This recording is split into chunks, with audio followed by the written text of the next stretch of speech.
हाँ बच्चों, आज मैं आप लोगों को एक समान रूप से आवेशित गोली कोश के कारण वैद्युत क्षेत्र की तीव्रता पढ़ाने जा रहा हूँ,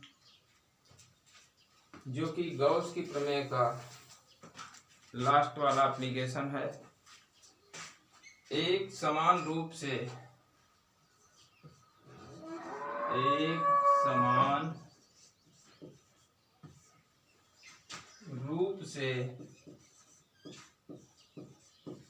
आवेशित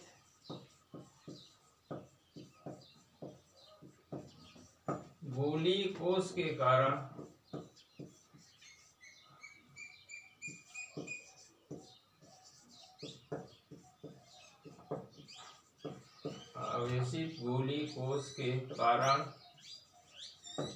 वैद्युत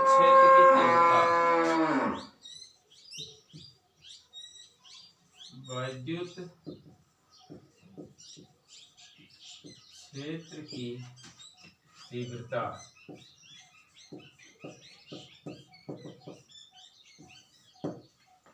आप लोग जानते हैं कि गोलीय कोश को दिया गया आवेश उसके बाहरी पृष्ठ पर एक समान रूप से वितरित हो जाता है। मान लीजिए ये कैपिटल आर त्रिज्या का एक गोलीय कोश है। ये गोलीय कोश है जिसकी त्रिज्या कैपिटल आर है। इस कैपिटल आर त्रिज्या के गोलीय कोश के कारण उससे आर दूरी पर हमको वैद्युत क्षेत्र की तीव्रता की गणना करनी है। तो इसमें तीन कंडीशन बनेगी बच्चों। ये कोश है जिसका सेंटर O है, इसे प्लस क्यू आवेश दिया गया है, तो ये प्लस क्यू आवेश पूरे गोले पर एक समान रूप से वितरित हो गया है। जितना भी आवेश देंगे कोश के भीतर कोई आवेश नहीं रहता है, सारा का सारा आवेश उसके बाहरी पृष्ठ पर एक समान रूप से फैल जाता है। तो इस कोश के कारण तीन कंडीशन में, पहला पॉइंट है बाह्य बिंदु पर P पर, ये आउटर सरफेस पर है एकदम बाहर। दूसरा गोले के सतह पर, मान लीजिए पॉइंट P डैश है। और तीसरा गोले के अंदर कोई पॉइंट ले लें, यहाँ पर एक बिंदु यहाँ ले लिया, P डबल डैश मान लिया। रेडियस इसकी हम इधर लिख देते हैं, ये गोले की रेडियस है कोश की। तो तीन पॉइंट हुए, एक बाह्य बिंदु P सरफेस पर P डैश पर और अंदर। तो नंबर 1 है कोश के बाहर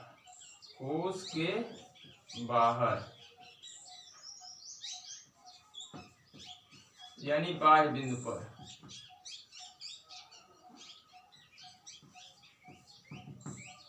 कोश के बाहर वैद्युत क्षेत्र की तीव्रता, मान लीजिए कोश के केंद्र से स्मॉल आर दूरी पर, इसकी दूरी स्मॉल आर है पॉइंट P की, ये सेंटर O से P की दूरी R है, स्मॉल आर।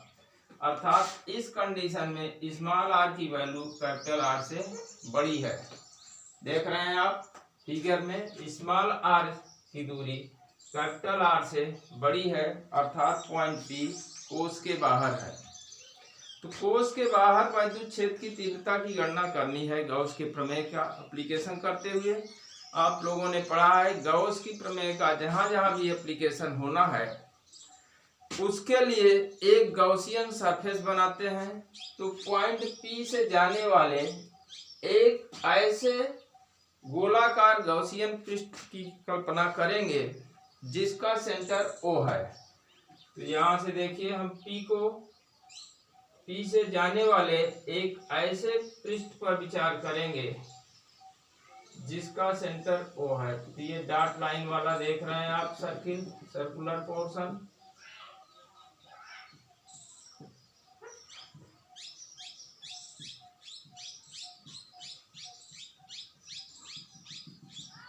ये पॉइंट P से जाने वाला गोला हो गया। अब इस गोले पर हम थोड़ा सा क्षेत्रफल एरिया लेते हैं, वेक्टर डीए और वेक्टर ई।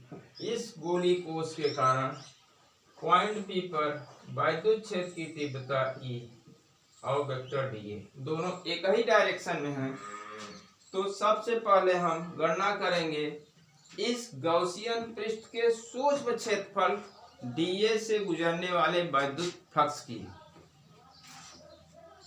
तो गॉसियन पृष्ठ के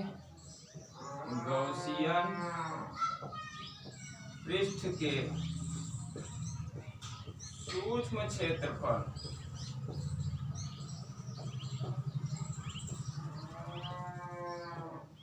डीए से गुजरने वाला वैद्युत फ्लक्स, डीए से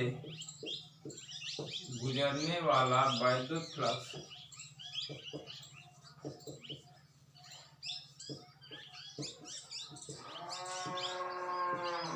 डी फाई ई।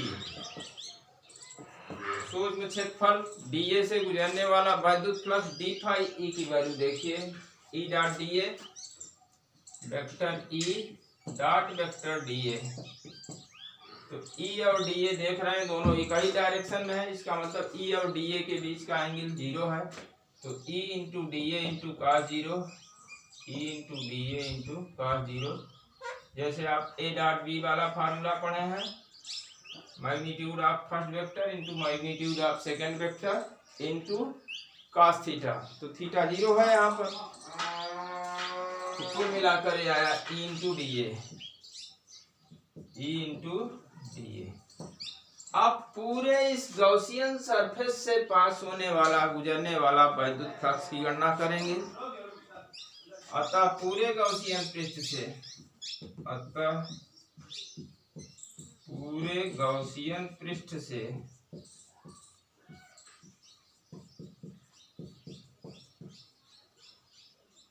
गुजरने वाला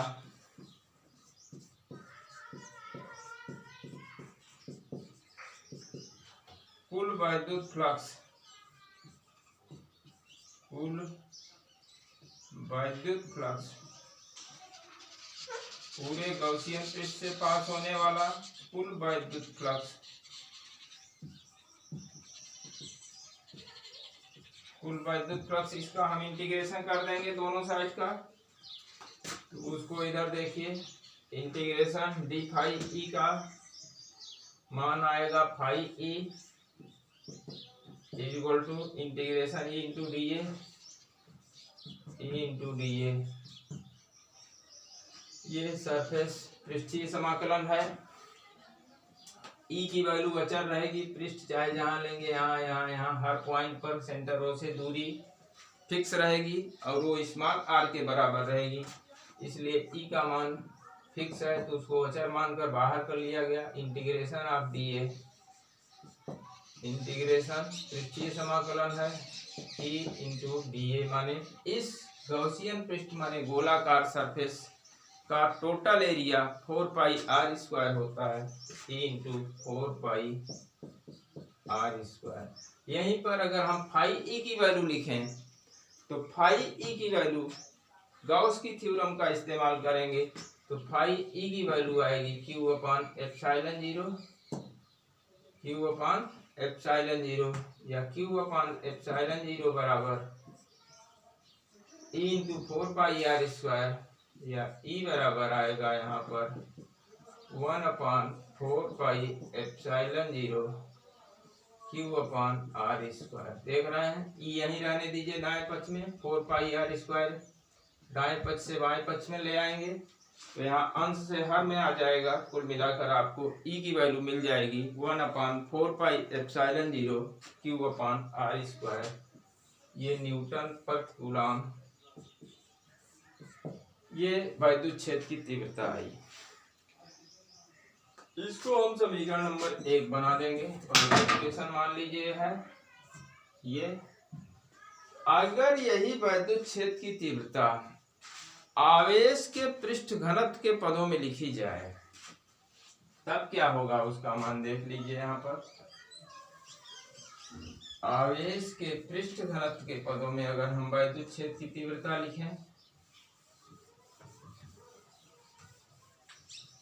तो गोले पर आवेश का पृष्ठ घनत्व सिग्मा बराबर Q अपान A, सिग्मा बराबर Q अपान A या सिग्मा बराबर Q अपान A माने 4 पाई R स्क्वायर। ये गोले का पृष्ठीय क्षेत्रफल हो गया। तो Q की वैल्यू यहाँ से आएगी, हमको मिल जाएगी Q is equal to 4 pi R square into sigma. यही वैल्यू अगर यहाँ रख दी जाए समीकरण नंबर 1 में, तो समीकरण नंबर 1 से हमको क्या मिलेगा, इसकी वैल्यू देखिए, ये समीकरण नंबर 1 से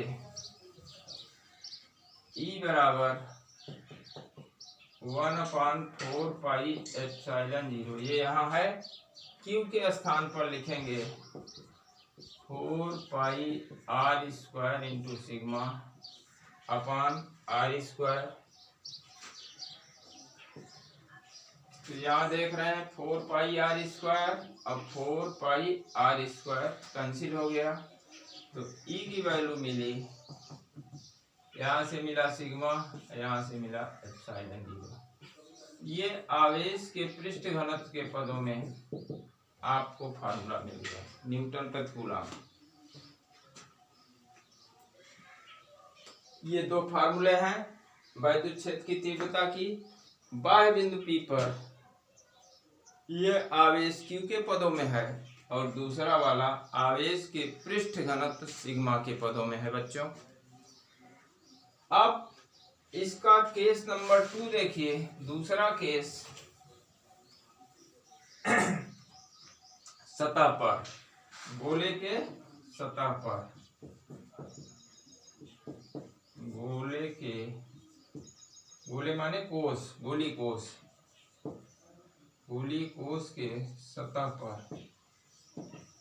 सतह के लिए देखिए बच्चों, स्मॉल r की वैल्यू जब कैपिटल R के बराबर हो जाएगी तो पॉइंट P यहाँ P डैश पर पहुंच जाएगा।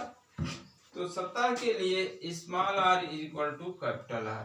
उस दशा में यहाँ देखिए क्या फार्मूला बनेगा, E की वैल्यू मिली 1/4 पाई एप्सिलॉन 0 Q अपान कैपिटल R का स्क्वायर, न्यूटन प्रति कूलम।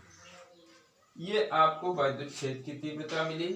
और आवेश के पृष्ठ घनत्व के पदों में अगर लिखेंगे तब यही फार्मूला मिलेगा, क्योंकि स्मॉल r कैपिटल तो 4 पाई कैपिटल R का स्क्वायर बन जाएगा। तो Q equal to 4 pi capital R का स्क्वायर इंटू सिग्मा। वही वैल्यू यहाँ जब रख देंगे कैपिटल R, और यहाँ कैपिटल R रहेगा ही, तो कैपिटल R कैंसिल हो जाएगा और आपको 2 फार्मूला मिल जाएगा स्मॉल r की वैल्यू जब कैपिटल R के बराबर रख देंगे।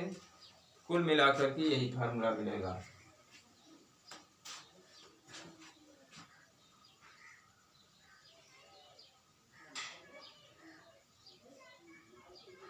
अब आपको थर्ड वाला पोर्शन बताना है, कोष के अंदर, कोष के अंदर माने पॉइंट P डबल डैश पर।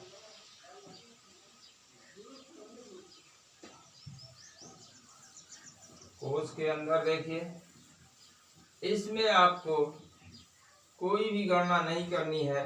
इसकी थ्योरी आप पिछले वाले आर्टिकल में जैसा कि पढ़े हैं कि जो भी चार्ज दिया जाता है गोली कोष को, वो कोष के पृष्ठ पर एक समान रूप से फैल जाता है और गोली कोष के अंदर कोई भी आवेश नहीं रहता। तो जब हम कोष के अंदर माने इसकी रेडियस अगर हम मान लें r डैश, यहाँ से यहाँ तक की कोष के अंदर एक पॉइंट P डबल डैश पर ले लेंगे। तो तीसरी केस देखिए, कोष के अंदर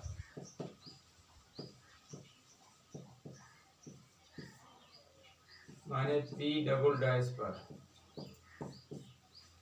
तो तो P डबल डैश से जाने वाले एक गोलाकार गॉसियन पृष्ठ पर विचार करेंगे। तो उसके लिए जब हम वैद्युत क्षेत्र की तीव्रता निकालेंगे तो कोश के यहाँ से जाने वाला वैद्युत फ्लक्स छोटा सा क्षेत्रफल लेंगे, उसी प्रकार से जैसे कि आपने यहाँ लिया था। तो ये तो आपको वैल्यू देगा कुछ न कुछ, लेकिन जब गॉस की प्रमेय का इस्तेमाल करेंगे तो गॉस की प्रमेय का इस्तेमाल करने के लिए, गॉस की प्रमेय के लिए देखिए आप ये कोश बना रहे हैं, कोश के भीतर एक गॉसियन सरफेस, इस गॉसियन सरफेस के अंदर कोई भी चार्ज नहीं है। तो जब चार्ज Q ही नहीं है तो फाई ई की वैल्यू, फाई ई की वैल्यू जब लगाएंगे Q अपॉन एप्सिलॉन 0, तो Q की वैल्यू 0 हो जाएगी। तो वहां पर कोई भी, जब Q की वैल्यू 0 हो गई तो फाई ई की वैल्यू आएगी E इंटू डी ए। तो कोश के अंदर लास्ट में आपको रिजल्ट मिलेगा कि कोई भी वैद्युत क्षेत्र नहीं होता है, अर्थात E की वैल्यू 0 हो जाती है। तो ये तीनों कंडीशन आपने देखा, कोश के बाह्य बिंदु पर, कोश की सतह पर और कोश के अंदर। कोश के बाहर वैद्युत क्षेत्र की तीव्रता का व्यवहार उसी प्रकार रहता है जैसे कि टोटल चार्ज गोले के सेंटर पर रखा गया है।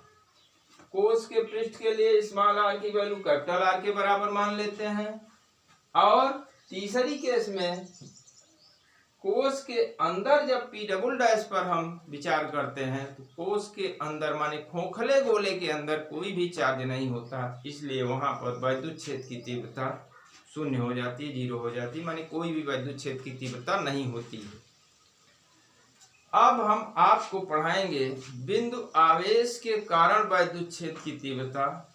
इसको आप लोग पिछले वाले कूलाम के नियम वाले चैप्टर में पढ़े हैं। यहाँ गॉस के प्रमेय का यूज करते हुए उसका डेरिवेशन कराया जाएगा, उसको भी देखिए। फार्मूला वही रहेगा जो आप लोग पढ़े हैं, उसका दूसरा तरीका डेरिवेशन का यहाँ देखिए।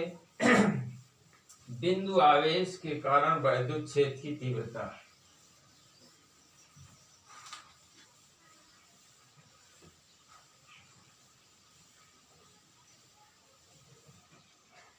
बिंदु आवेश के कारण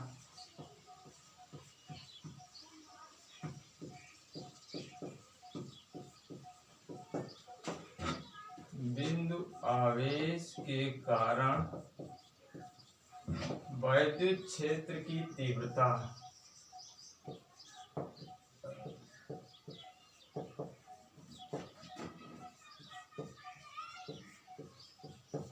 intensity of an electric field due to a point charge.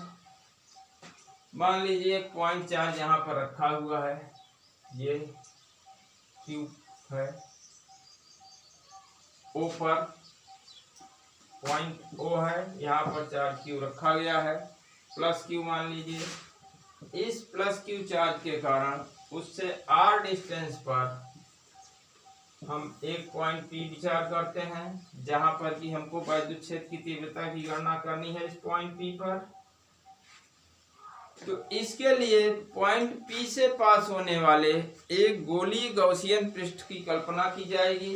गोलीय गॉसियन पृष्ठ बनाएंगे। मान लिया जो पॉइंट P से होकर जाने वाला ये गोलाकार गॉसियन पृष्ठ है जो कि पॉइंट P से होकर जा रहा है।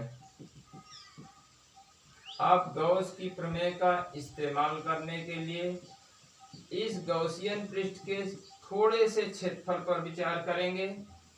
गॉसियन पृष्ठ का सूक्ष्म क्षेत्रफल वेक्टर dA लेते हैं।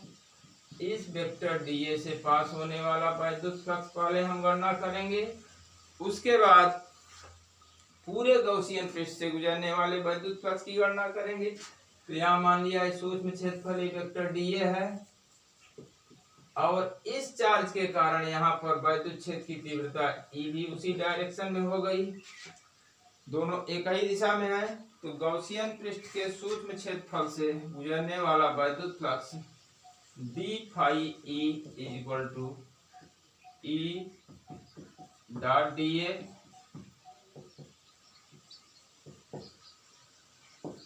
ई into D A into cos 0।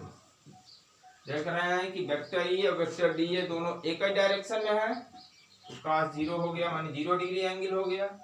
कुल मिलाकर आपको मिला ई इंटू डी ए। अब ये थोड़े से क्षेत्रफल से हमने पास होने वाला वैद्युत फ्लक्स निकाला, अतः पूरे गॉसियन पृष्ठ से गुजरने वाला कुल वैद्युत फ्लक्स जब निकालेंगे तो इसी का इंटीग्रेशन करना पड़ेगा। अतः पूरे गॉसियन पृष्ठ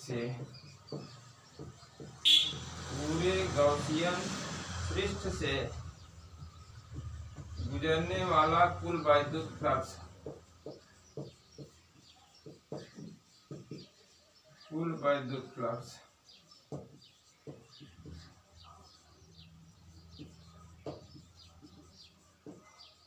पूरे गॉसियन पृष्ठ का इंटीग्रेशन करेंगे दोनों साइड से, तो डी फाई ई का इंटीग्रेशन हुआ phi E is equal to integration पृष्ठीय ई डॉट डी ए। तो ये मिला, ई की वैल्यू तो फिक्स रहेगी, वो बाहर हो गया और पृष्ठीय समाकलन डी ए आया, तो ई की वैल्यू ई हुई और डी ए माने इसका पूरा क्षेत्रफल गोले का 4 पाई आर स्क्वायर। अब गॉस की प्रमेय